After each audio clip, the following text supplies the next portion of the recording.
Stars हमारी life और हमारे यूनिवर्स में एक बहुत ही क्रूशियल रोल प्ले करते हैं। जहां हमारे पूरे प्लेनेट की लाइफ साइकिल हमारे सन से बहुत डीपली जुड़ी है। अगर एक दिन के लिए भी सन हमारे सोलर सिस्टम से गायब हो जाए तो पूरा का पूरा प्लेनेट तबाह हो जाएगा। वहीं यूनिवर्स में स्टार एक फंडामेंटल ब्लॉक की तरह भी काम करता है, जहां अपने पूरे लाइफ साइकिल में वो अलग अलग सेलेस्टियल बॉडीज को जन्म देता है, जिनको हम आगे इस वीडियो में डिस्कस करेंगे।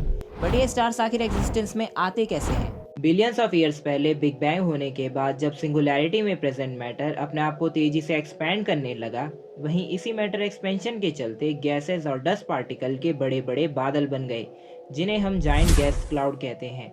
समय के साथ इनके ठंडे होने पर इनके अंदर मॉलिक्यूल सिंथेसिस स्टार्ट हुआ। जब क्लाउड्स के अंदर स्टार फॉर्मेशन का प्रोसेस स्टार्ट हो जाता है, इन्हें हम स्टेलर नर्सरी कहते हैं। क्लाउड्स की डेंसिटी और इनका साइज इसमें होने वाले मॉलिक्यूल सिंथेसिस, नेबुला एब्जॉर्प्शन और हाइड्रोजन आयंस फॉर्मेशन को डिसाइड करते हैं।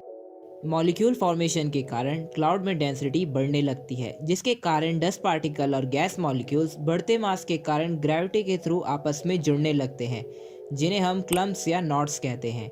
ये क्लम्प्स अपने आसपास प्रेजेंट डस्ट पार्टिकल्स को भी अपने अंदर ग्रेविटी के इन्फ्लुएंस के चलते खींचने लगते हैं, जिसके कारण स्टार बहुत ज़्यादा मास गेन करने लगता है, जिसको कि हम प्रोटोस्टार कहते हैं। और ऐसे एक मॉलिक्यूलर क्लाउड में 2 या 3 प्रोटोस्टार बनते हैं, जिसके कारण हमें आसमान में स्टार्स ऐसे ग्रुप में देखने को मिलते हैं। प्रोटोस्टार को अपना मास अपने पेरेंट मॉलिक्यूलर क्लाउड से मिलता है, और मास स्टार की लाइफ में एक बहुत इंपॉर्टेंट रोल प्ले करता है। इस यंग स्टार के कोर में बहुत ज़्यादा हीट एनर्जी होती है, जो कि डस्ट पार्टिकल के टकराने से बनती है। बट यंग होने के कारण इसका कोर अभी भी बहुत ज़्यादा अनस्टेबल होता है, और इसके कोर में अभी भी इतना टेम्परेचर नहीं होता कि ये अपने खुद की थर्मोन्यूक्लियर रिएक्शन स्टार्ट कर पाए। और इस स्टेज में पहुंचते पहुंचते इन्हें मिलियंस ऑफ ईयर लग जाते हैं, और इसी फेज को टिटोरी फेज कहते हैं।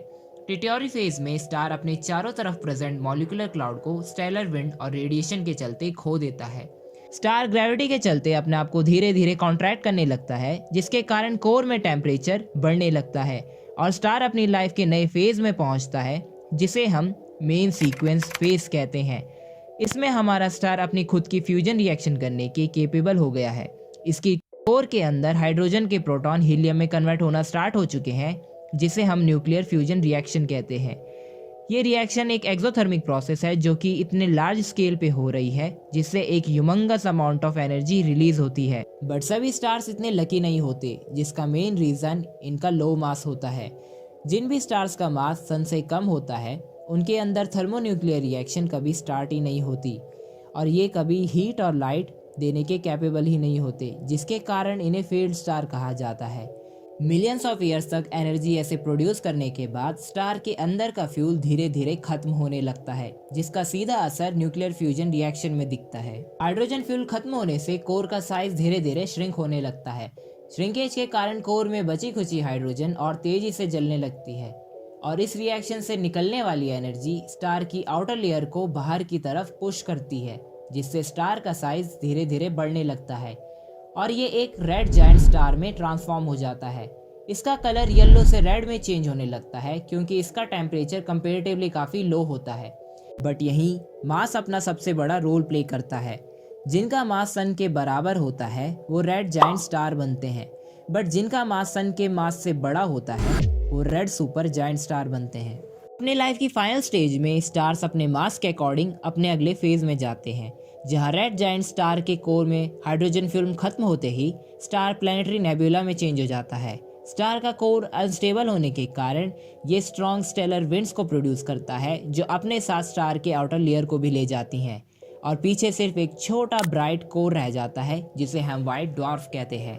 वहीं दूसरी ओर रेड सुपर जायंट के कोर में हाइड्रोजन फ्यूल खत्म होते ही फ्यूजन रिएक्शन पीक पे होती है। इसमें हीलियम के मॉलिक्यूल्स कार्बन में बदलते हैं, और ये ऐसे ही कंटिन्यूसली हैवी मेटल में कन्वर्ट होते रहते हैं, जब तक कोर में सिर्फ आयरन ही ना रह जाए। स्टार आयरन से ज़्यादा हैवी एलिमेंट्स कोर में फ्यूज नहीं कर सकता, जिसके कारण फ्यूजन रिएक्शन रुक जाती है, और इस पॉइंट पे स्टार के पास कोई भी आउटवर्ड प्रेशर नहीं होता जो कि कोर की ग्रेविटी को बैलेंस कर सके, जिससे स्टार का सडन कोलैप्स हो जाता है, और इस कोलैप्स से निकलने वाले शॉकवेव स्टार को एक्सप्लोड कर देते हैं, जिसे हम सुपरनोवा कहते हैं। यह एक्सप्लोजन एक पूरी गैलेक्सी से ज़्यादा ब्राइट होता है। इस एक्सप्लोजन में स्टार अपने आउटर लेयर को खो देता है, और पीछे बस कोर रह जाता है, जो कि अपने आप में ही कोलैप्स होकर एक न्यूट्रॉन स्टार या ब्लैक होल को जन्म देता है।